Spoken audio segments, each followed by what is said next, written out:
sobre Jó. Havia um homem chamado Jó. Ele vivia na terra de Uz. Ele era íntegro e correto, temia a Deus e se mantinha afastado do mal. Tinha 7 filhos e 3 filhas. Era dono de 7.000 ovelhas, 3.000 camelos, 500 juntas de bois, 500 jumentas. Também tinha muitos servos. Na verdade, era um homem mais rico de toda aquela região. Os filhos de Jó se revezavam em preparar banquetes em suas casas e convidavam suas 3 irmãs para celebrar com eles.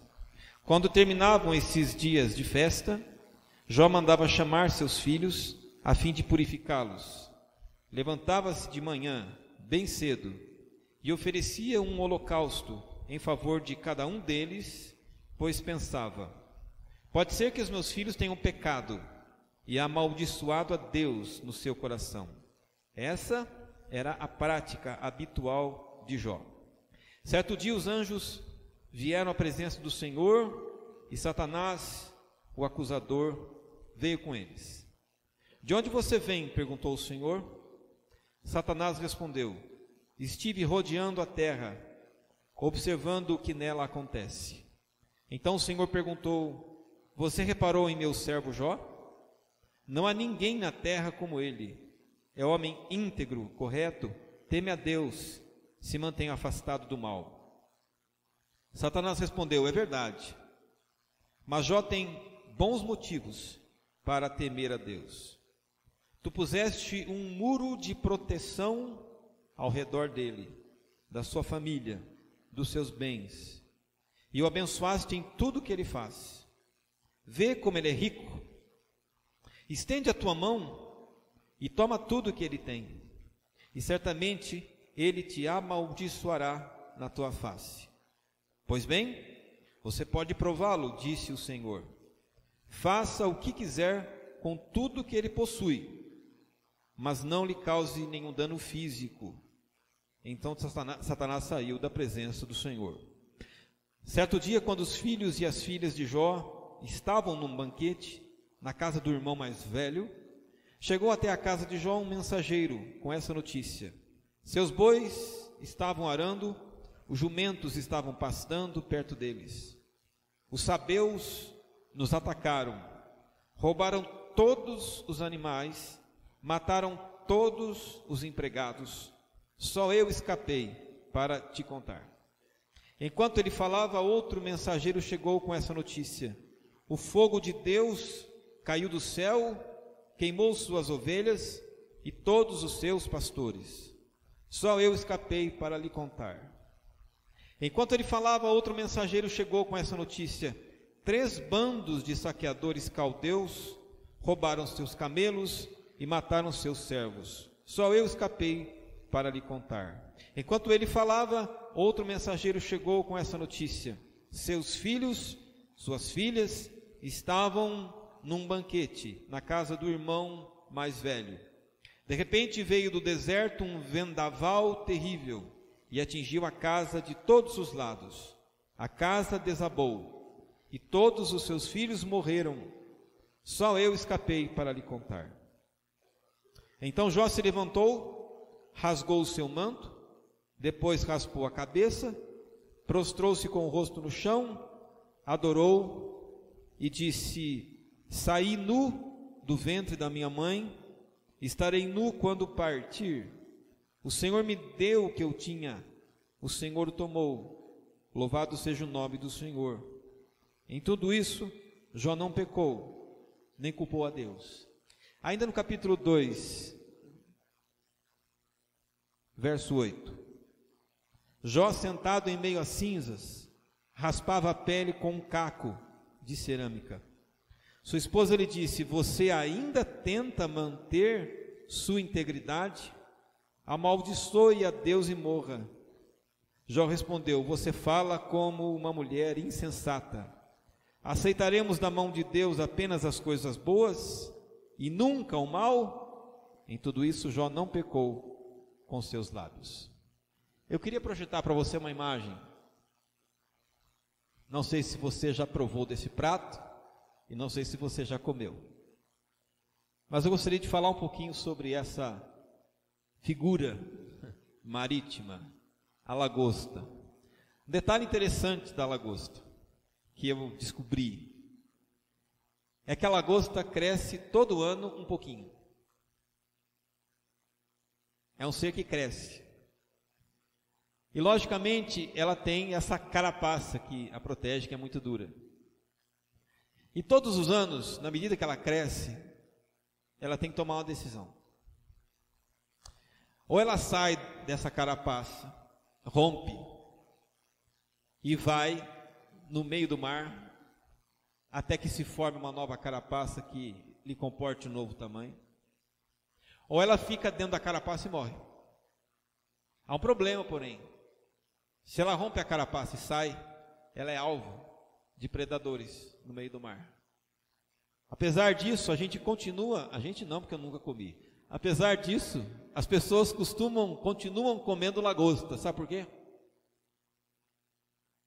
Porque a lagosta, apesar de tudo, continua saindo da casca, até formar novas cascas, até crescer cada ano e romper novas cascas e crescer cada ano. Queridos, a dor humana nos leva muitas vezes a criar uma carapaça para nos proteger. A carapaça parece segura. A carapaça é um lugar estável. A carapaça parece que vai nos proteger de qualquer tipo de novo imprevisto. Só que se eu e você continuarmos dentro da mesma carapaça o resto da vida, nós vamos ficar do mesmo tamanho e vamos morrer. Romper a carapaça, sair de dentro dela, é o grande desafio que a dor nos chama a tomar. E como nós falamos de manhã, os gregos chamam a dor de pathos. E pathos deu origem a várias palavras como patologia, empatia, apatia, simpatia, antipatia. Todas elas vêm de pathos. E pathos não é só sofrimento e dor. Pathos é uma palavra que indica travessia de algo para algo, de uma situação para outra situação, de uma situação feliz, bem-aventurada, para outra situação infeliz, onde você perde ânimo, vitalidade e alegria, mas depois um novo movimento que te tira do desânimo, da tristeza, da dor, em direção à cura. A palavra sempre indica uma transição. Em vez da dor nos paralisar, nos imobilizar, ela é uma passagem, ela é uma direção à busca de uma saída, em direção a algo que cure o que dói. Por quê? Porque a condição humana não aguenta a dor muito tempo. Nenhum ser humano. E a própria dor acaba terminando em movimento, e o movimento acaba causando uma revolução, e a revolução acaba causando uma transformação. A gente vê isso claramente na história de José, quando José passou por todo tipo de dor desde a sua casa, que sofreu a inimizade e sofreu a inveja dos seus irmãos, e literalmente foi cuspido para fora de casa. Pela inveja dos seus irmãos, foi vendido aos egípcios como escravo, foi levado para a casa de Potifar como escravo, foi acusado pela mulher de Potifar de um pecado que ele não fez, foi jogado na cadeia por causa disso, permaneceu 2 anos na cadeia preso, injustamente, e da cadeia ele foi levado ao palácio, e do palácio ele se tornou governador. Sabe o que é bonito na história de José? A realidade da dor de José foi provocando revoluções constantes, transformações constantes, passagens de uma situação para outra, até que ele fica cara a cara com seus irmãos, e quando ele fica cara a cara com seus irmãos, ele diz para eles o seguinte: todo o mal que vocês me causaram, Deus o transformou em bem. E aí, queridos, essa é a grande diferença entre o conceito de dor cristã ou bíblica e o conceito de dor não bíblica. O conceito da dor não bíblica é que a dor é um desatino, é que a dor é algo cósmico sobre o qual você não tem o menor controle, que você sofre porque os deuses estão conspirando, o destino está conspirando, a sorte está conspirando ou o azar. E aí você tem dor. Mas o conceito bíblico de dor é que a dor é sempre uma transformação. É a transformação de um mal em transformação de um bem maior e incomparável. E o teólogo Abraham Heschel define a condição humana como uma condição patética. O que é uma condição patética? Não tem nada a ver com o Pateta do Disney, né? A condição patética é a condição de sofrimento.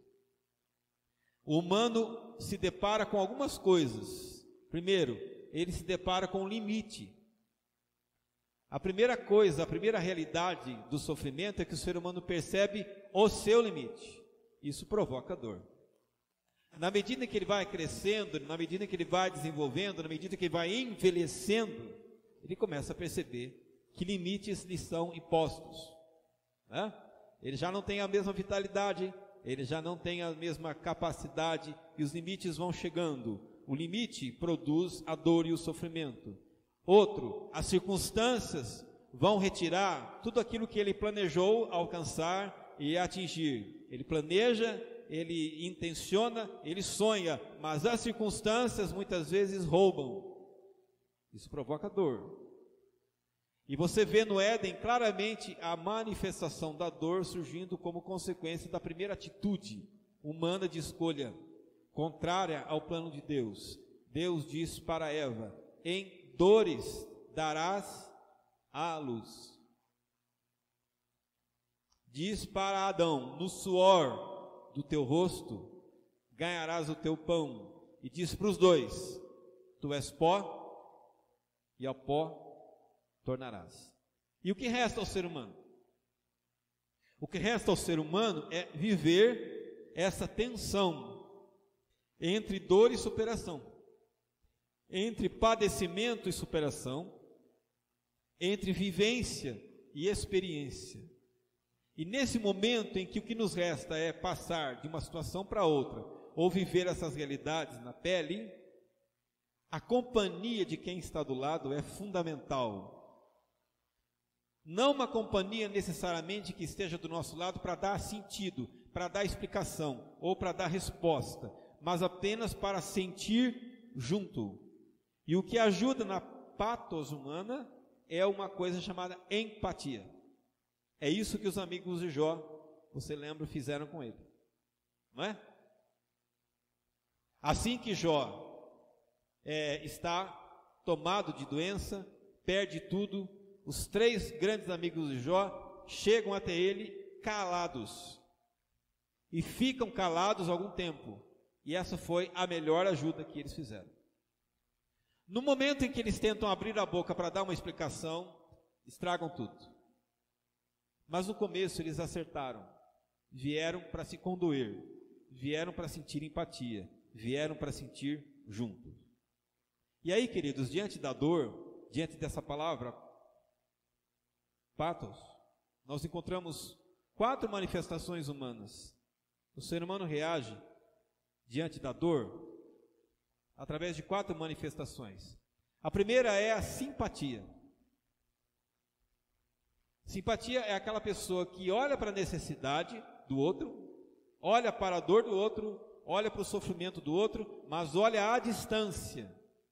É como aquela história que Jesus conta de um homem que caiu nas mãos de ladrões a caminho de Jerusalém, foi espancado, foi deixado semi-morto. Passou o sacerdote, olhou, nada fez. Simpatia é isso. Eu olho a dor do outro, eu olho à distância a dor do outro, eu sei que o outro precisa, eu sei que o outro carece, eu penso em fazer algo, mas não faço. Isso é simpatia. Então, quando a gente diz, puxa, que pessoa simpática. Simpático é isso. Eu olho, eu vejo, mas não faço. Empatia é quando você olha a dor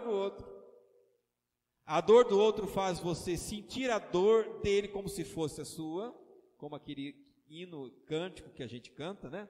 Ame o seu próximo como se a dor que ele sente fosse a que sente você. Empatia é quando eu sinto a dor do outro, eu faço de tudo para ajudar e eu resolvo. Um exemplo, um motoqueiro acidentado. A pessoa empática, ela sinaliza toda aquela região, coloca placas, tenta ajudar o motoqueiro, liga para o SAMU, fica ali com ele agachado, para ele não ser atropelado, não sai de lá, enquanto o motoqueiro não é colocado na maca do SAMU e levado para o hospital, e se brincar ele vai no hospital para ver como é que está. Esse é o empático. Antipatia, a pessoa vê o motoqueiro acidentado, passa no acidente, passa no local, vê que o trânsito está congestionado, olha para o seu relógio com raiva, porque ele está atrasado, vai se atrasar no seu compromisso, xinga o acidentado, porque atrapalhou o trânsito, mas continua o seu caminho bufando de raiva. Esse é antipático, incapaz de sentir dor de ninguém. E tem o apático. O apático, ele olha o acidente, ele vê a pessoa caída, mas ele fica inerte. Ele pensa assim, o que eu faço para achar outra rota? Como é que eu faço para o Waze me levar para outro caminho, já que esse está congestionado? Pergunta, queridos, é se nós somos dessas 4 qualificações, nós somos simpáticos, somos empáticos, somos antipáticos ou somos apáticos? Diante desse texto de Jó, nós percebemos que o chamado desse texto, o chamado de Deus para nós, e o exemplo maior de Jesus para nós, é o da empatia. Quando Jesus olha a sua dor, e quando Jesus olha a dor das pessoas, uma pergunta ele não faz. Por que você fez isso? Por que você chegou a esse ponto? Essa pergunta ele não faz. Sabe por quê, queridos? Ele já sabe. E ao saber por que nós sofremos, ele age.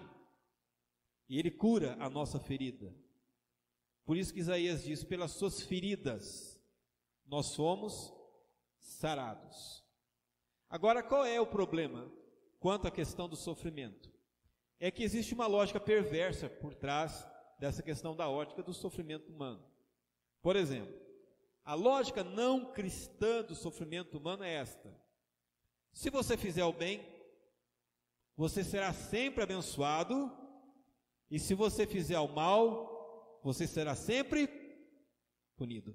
Essa é a lógica por trás da explicação ou tentativa de explicação do sofrimento humano. Mas eu quero dizer para você que essa é uma lógica totalmente equivocada e que na verdade não funciona. Porque ela tenta dizer que o sofrimento sempre se deve a algum pecado, a algum erro particular. Então, se alguém está sofrendo, é porque fez coisa errada. Só que tem muita gente que fez coisa errada e não está sofrendo. E aí, como é que fica? Sabe de onde vem essa lógica? Que diz assim, fulano está fazendo algo errado, por isso está pagando aquilo que ele fez de errado. Eu quero dizer para você uma coisa, queridos. Jesus nunca disse que segui-lo iria blindar você, ou iria blindar a mim, contra qualquer dor, padecimento, sofrimento, dificuldade. Isso está muito claro quando Jesus conta aquela história das 2 casas, né? Um homem construiu a sua casa sobre a rocha, vieram as inundações, o vento e a chuva. Deram contra aquela casa e ela não caiu, porque estava construída na rocha. O segundo homem veio construir sua casa sobre a areia. Veio a inundação, a chuva e os ventos. Deram contra a casa e ela caiu. Por quê? Porque estava construída sobre a areia. Percebeu? Nos 2 exemplos, a chuva, o vento, a tempestade batem sobre as 2 casas. Significa dizer que o cristão também está neste mundo sujeito a um mundo caído, sujeito a um mundo cujo sistema cósmico e planetário está manchado, caído, desfigurado. Qual é a diferença então do cristão para o não cristão no sofrimento? Eu diria para você que Davi matou a charada quando Davi disse assim: ainda que eu ande pelo vale da sombra da morte, não temerei mal nenhum, porque tu estás comigo. Essa é a diferença. Quando o cristão convida Cristo a andar com a sua vida e andar com Ele, ele pode andar pelo vale da sombra da morte, mas ele não teme mal nenhum, porque tu estás comigo. É presença, é empatia. Quem sofre com Cristo, sofre com Ele do lado. Essa é a diferença. Quem sofre sem Cristo, sofre sozinho. A pergunta é se você vai sofrer sozinho ou acompanhado. Se você vai sofrer com alguém que tem empatia profunda por você ou não. E a história de Jó, ela mostra uma tremenda vantagem da fé sobre o ateísmo. Qual é a vantagem? A vantagem é que Jó olha para Deus e Jó diz assim sobre a vida: tudo o que eu tive até agora foi o Senhor que deu. E tudo que me foi tirado agora foi o Senhor que tirou. Bendito seja o nome do Senhor. Não diz Jó: o Senhor me deu e o diabo me levou. Não. O Senhor me deu e o Senhor o levou. Bendito seja o nome do Senhor. O significado que Jó encontrou é que eu só estou vivo e só tive o que eu tenho, e só tenho o que eu tive, porque o Senhor disse sim, exista, viva, receba, porque senão eu não viveria, não existiria, não receberia. E se eu estou vivo, e se eu recebi, devo isso a Deus, não a mim. Ou você acha que está vivo porque você, afinal de contas, descobriu o segredo de viver e permanecer vivo? É por causa das coisas que você leu no Google? É por causa das coisas que você pesquisou no Google que ensinaram você a se manter vivo? Querido, se Deus fizer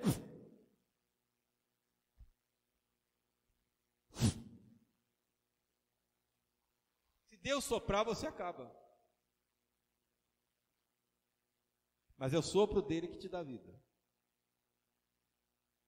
Para esse mundo aqui, queridos, nada tem significado, nada leva a nada. O que resta para você é desespero e luta para ter menos dor. Por quê? Porque esse pensamento secular não cristão é baseado no niilismo de Nietzsche, né? Nihil, não há nada. Nietzsche ficou conhecido por essas 3 frases: eu vim do nada, eu não sou nada e nada me espera. Para quem é niilista, nada faz sentido. Não vai levar a canto nenhum. E amanhã não vai existir coisa alguma. Dá para viver alegre assim? Não. Como é que é a ótica cristã sobre a vida, porém? Para a Bíblia, queridos, a vida é maravilhosa. A vida é fantástica. A vida é sensacional. A vida é excepcional, a vida é excelente apesar da dor. A vida não é um acidente cósmico, não é um acidente biológico, a vida não é uma piada sem graça de um destino manifesto, a vida é fantástica, boa, sensacional, apesar da dor. E os que amam a Deus, amam a vida, não importa se tiver dor, porque eles amam a vida por uma razão: Deus me permitiu viver e existir. E eu atuo sobre a vida não de acordo com o sofrimento. Como é que eu atuo sobre a vida? Eu atuo sobre a vida na crença, na fé de que eu tenho um Deus que não vai retirar o amor dele de sobre mim, nunca. Porque eu sei que nem a morte, nem a vida, nem os anjos, nem os demônios, nem as coisas de hoje, nem as coisas do amanhã, nem passado, nem presente, nada na criação poderá me separar do amor de Deus. Ponto. Então nós temos essa convicção. E se eu creio, apesar da dor, que tem um Deus que continua ao meu lado, continua tendo empatia por mim, e continua me amando, nada vai me abater, nada vai me destruir. Amém? O Philip Yancey é um teólogo muito conhecido e ele diz uma frase muito interessante sobre sofrimento cristão nos países ricos e sobre sofrimento cristão nos países pobres. Sabe qual é o sofrimento de cristão rico? Sabe qual é o sofrimento de cristão pobre? Ele diz: os cristãos nos países ricos oram assim: Senhor, afasta de nós esta prova. Os cristãos de países pobres dizem: Senhor, dá-nos força para suportar a prova. Enquanto uns dizem: livra-nos da prova, os outros dizem: ajuda-nos a passar pela prova vitoriosos. O que ele quer dizer com isso, queridos?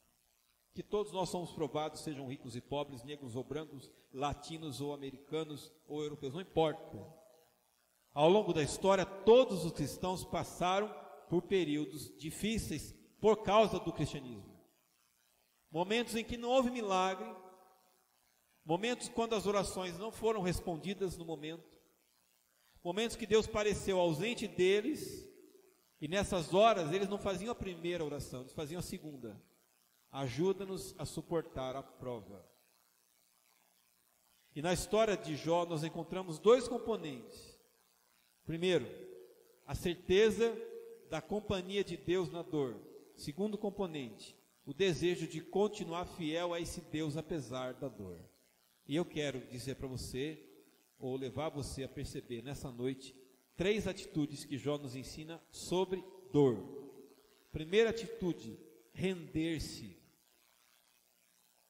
A Bíblia diz que quando Jó recebeu todas as notícias que recebeu, uma atrás da outra, ele estava em pé. Aliás, ele estava sentado, né? Ou caído, não sei. Diz a Bíblia que Jó se levantou, rasgou o seu manto, rapou a cabeça, se jogou em terra e adorou. As duas primeiras ações de Jó, queridos, demonstram um sentimento profundo no coração. Ele rasga o próprio manto. Por que ele rasga o próprio manto? Isso na cultura judaica é: eu estou rasgando a alma. Eu estou jogando para fora a dor, porque ela não cabe aqui. Ela não cabe aqui. Eu estou expressando a dor, porque ela não cabe mais. Eu jogo para fora. Ele raspa a cabeça, vergonha pessoal. O homem raspado a sua cabeça significava despir-se da honra, porque o cabelo e a barba eram sinais de honra. Jó raspa. O que está acontecendo aqui, queridos? Jó entende que de uma hora para outra, a alma dele foi bombardeada com uma notícia que ele não suporta guardar. E não suportando guardar, ele expressa. Ele joga para fora. Segundo, ele perde a própria honra de quem ele foi. E por isso, é uma forma gestual de expressar a dor raspando a cabeça. Qual é a lição aqui, queridos? Jó está ensinando você e a mim a nunca esconder e a nunca negar o nosso sentimento de dor, mas a colocá-los para fora, seja de que jeito for, por palavra, atitude ou sentimento. Doeu? Fala. Doeu? Chora. Doeu? Expressa. Doeu? Joga para fora da alma. A gente não pode tratar o sofrimento como se o sofrimento não existisse. A gente não deve cair naquele engodo que muitos cristãos dizem: cristão não pode chorar e não pode falar da dor, porque isso equipara a falta de fé ou fraqueza da fé. Desculpe se você acredita nesse engodo, mas isso é um ataque e um suicídio à saúde mental. Porque aqueles que estão passando por dor aguda, ouvirem de alguém dizendo: crente não chora, crente não sofre, crente não expressa, crente não faz, e crente não põe para fora, no mínimo são doentes mentais. Porque a primeira maneira de você ser curado é jogar para fora. Vá aprender com a Bíblia. O que as pessoas da Bíblia faziam quando doía? O que elas faziam? O que Ana fez quando percebeu que não podia ser mãe? Ela vai ao templo 1, 2, sei lá quantas vezes.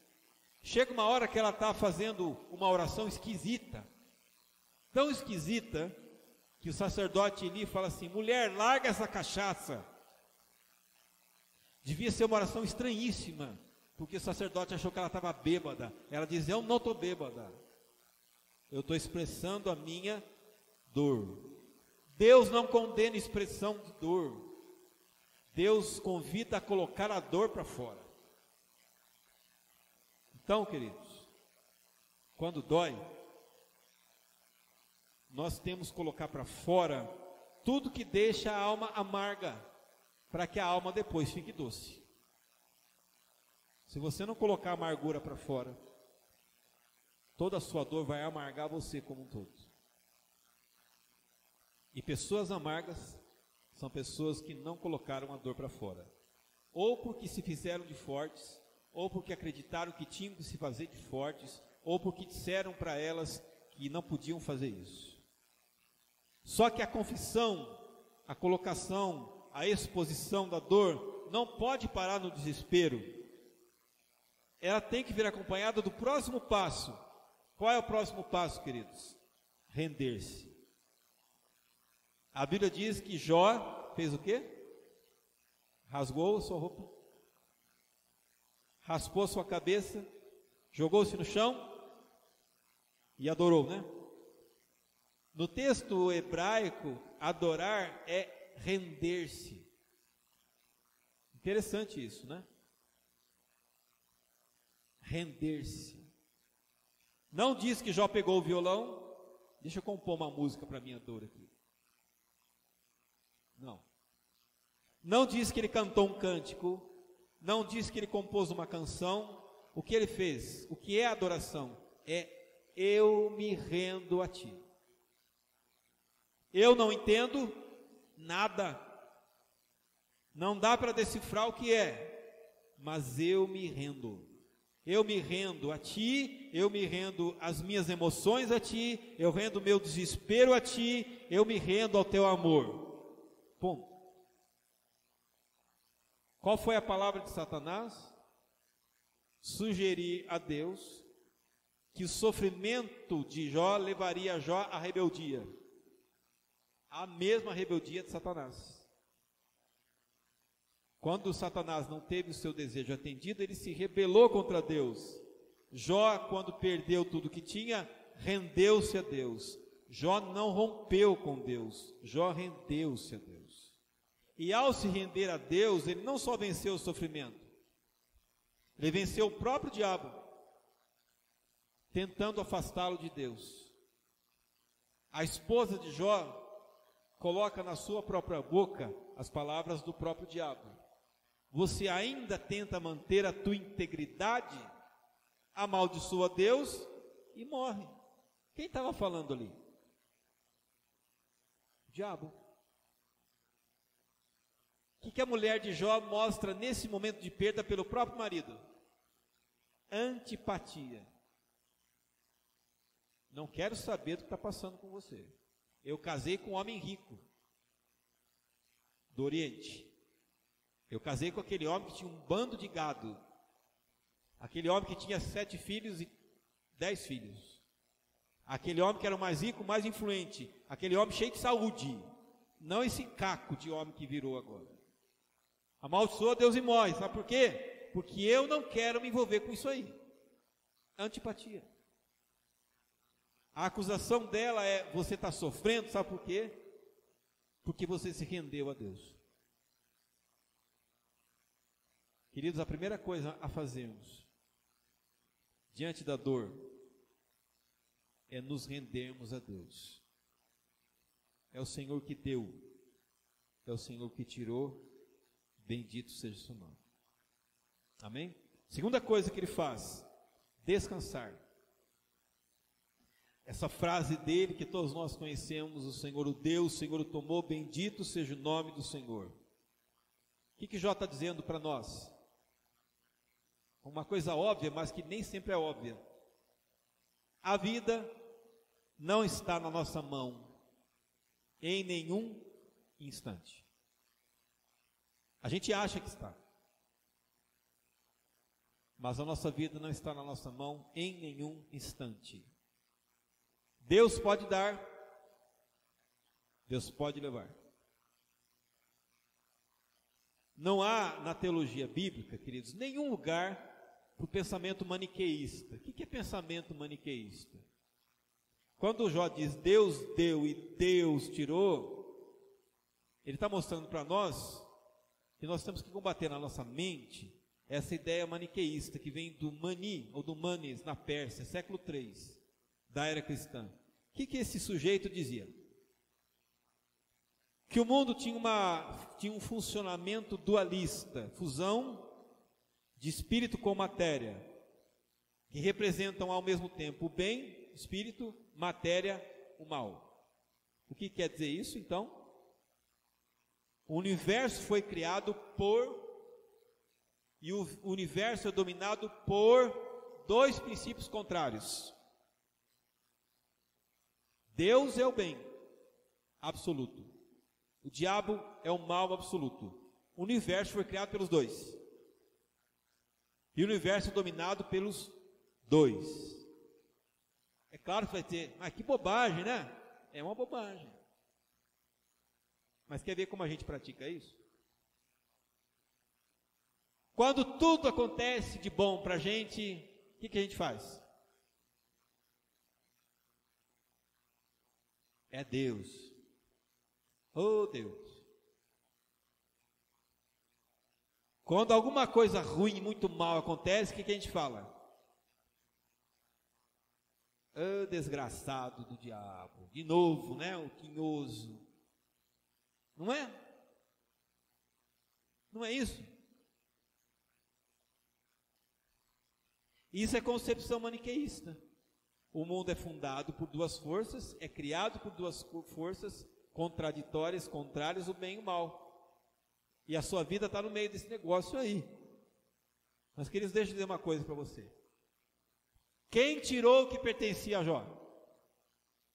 Não. Quem tirou a saúde, quem tirou os filhos, quem tirou o gado, quem tirou Quem tirou? Hã?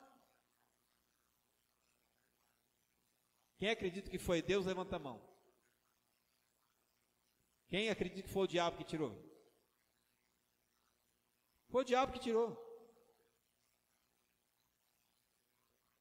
É o diabo que tirou. Quem permitiu?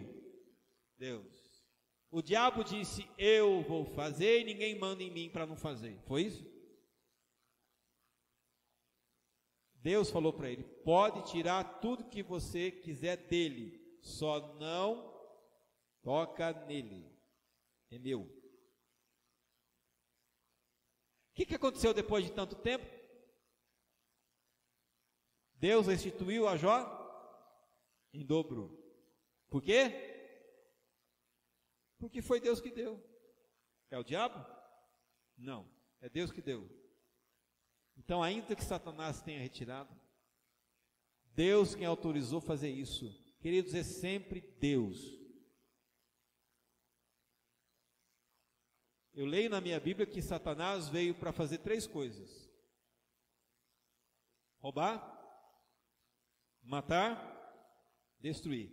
Na sua Bíblia está escrito que Satanás veio dar? Na minha também não está escrito. Satanás dá. Aí tem aquelas pessoas dizendo, não, a pessoa vendeu a alma para o diabo e ele deu. Como é que um ladrão que rouba o que é do outro dá o que não tem? Vai dar o que não tem nada? Queridos, todas as coisas boas, diz a Bíblia, toda boa dádiva vem de Deus.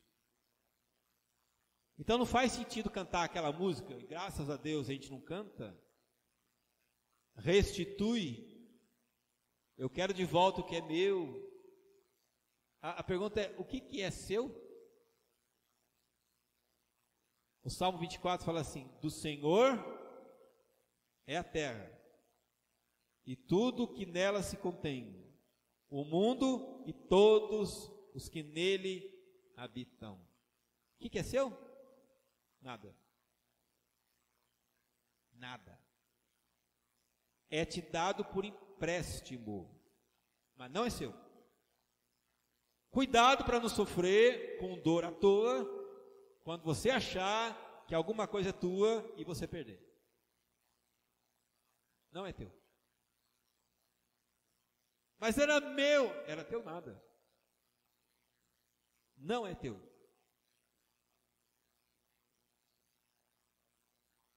Queridos, Deus pode dar muita coisa para nós. Amém. Só que Deus pode remover o que Ele quiser. É isso que faz de Deus, Deus. Deus é bendito não só quando Ele permite que nós tenhamos ventura, que nós tenhamos alegria. Deus é bendito também quando Ele permite que falte algo por um tempo. Porque nesse tempo de falta, Ele está trabalhando alguma coisa dentro da minha e da sua vida. Aí vale o Salmo 37. Descansa no Senhor e espera nele.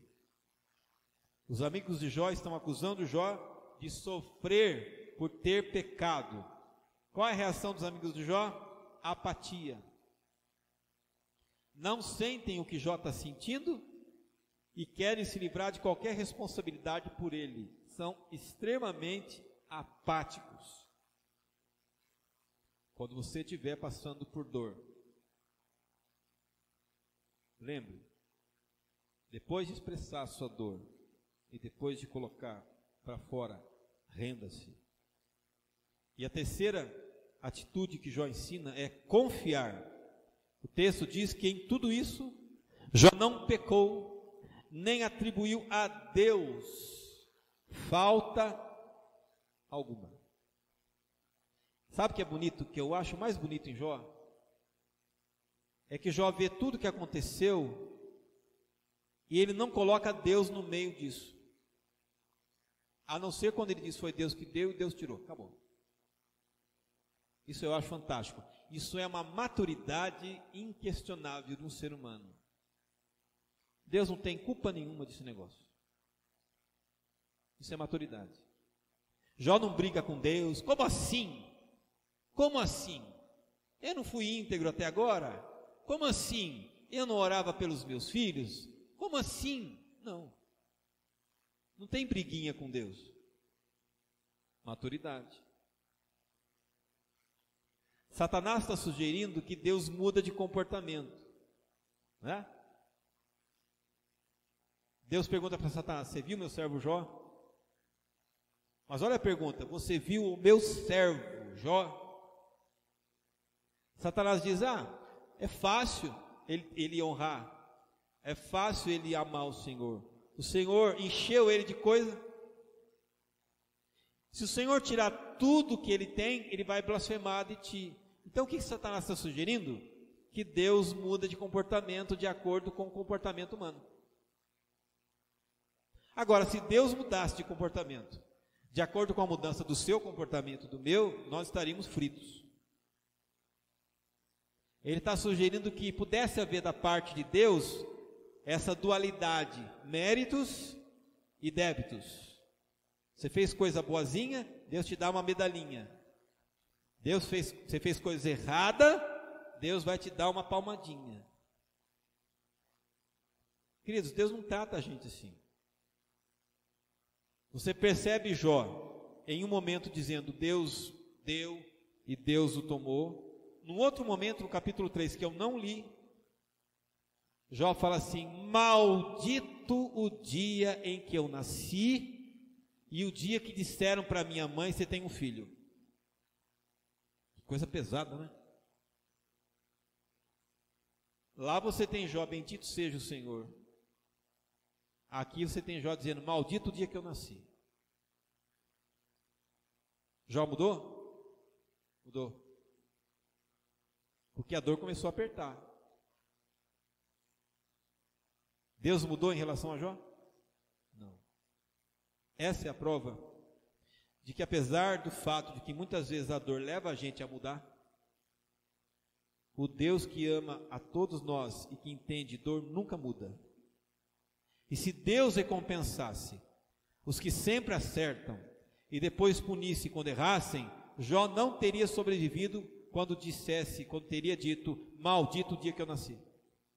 Ele morreria lá, se Deus tratasse a gente de acordo com a reação que a gente tem. Na mitologia grega, todos os deuses do Olimpo são temperamentais, você sabe, né?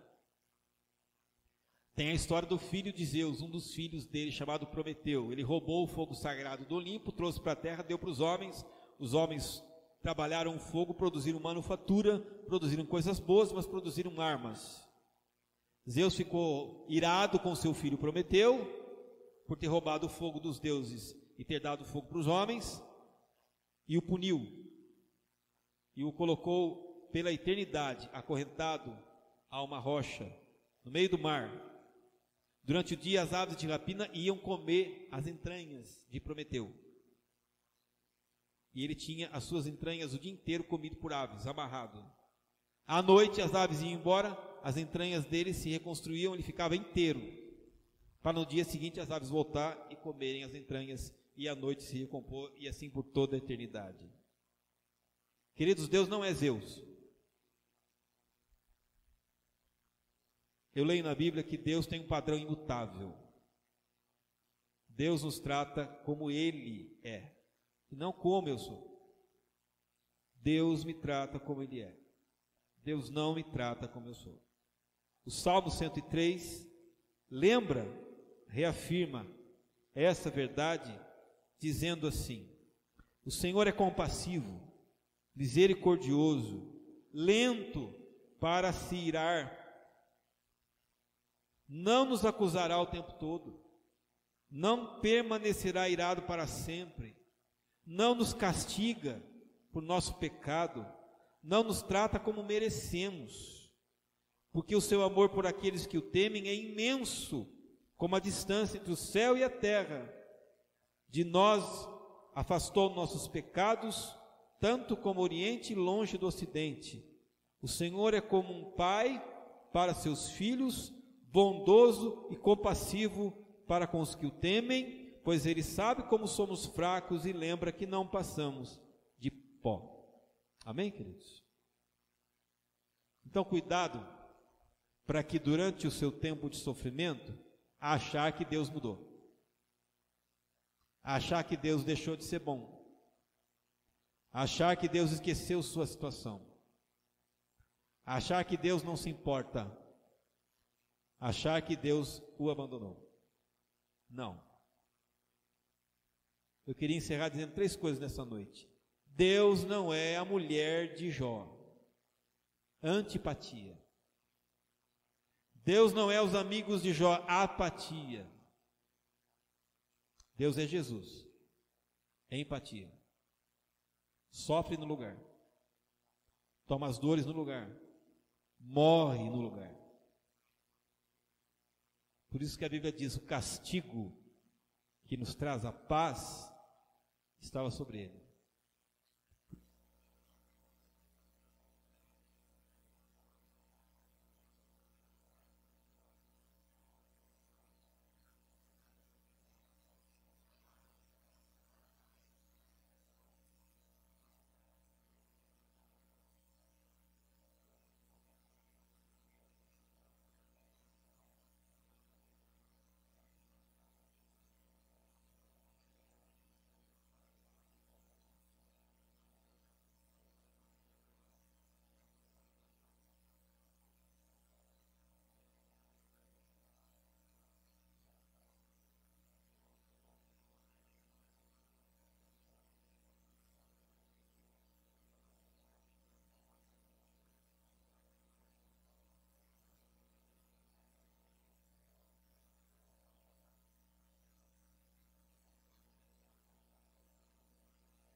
Amém, queridos? Vamos orar. Pai, muito obrigado pela certeza de que podemos confiar em Ti, porque Tu és rocha inabalável, hoje e sempre. Agradecemos, ó Deus, porque podemos levar a Ti a nossa dor, expressá-la, podemos tratá-la, porque pelas Tuas feridas nós somos sarados. Que cada um de nós apresente a Ti nossas dores e feridas, e que também desenvolvamos, Deus, empatia com a dor dos outros. Dessa maneira, Deus, não dando explicações ou querendo explicar, mas fazendo algo efetivo para aliviar a dor de quem sofre. Torna-nos como Jesus. Nós oramos em nome dEle. Amém. E agora, queridos, que a graça de Jesus, o amor eterno de Deus, nosso Pai, a comunhão, a consolação e a alegria do Espírito Santo sejam sobre tua vida, sobre tua casa, hoje e para todo sempre. Amém. Queridos, Deus abençoe a todos vocês. Uma excelente semana. Durante essa semana, terça, quarta, quinta e sexta, nós temos os grupos que têm sido muito abençoados nas casas. Quero convidar você a participar com a gente, se você assim desejar, ok? Deus te abençoe.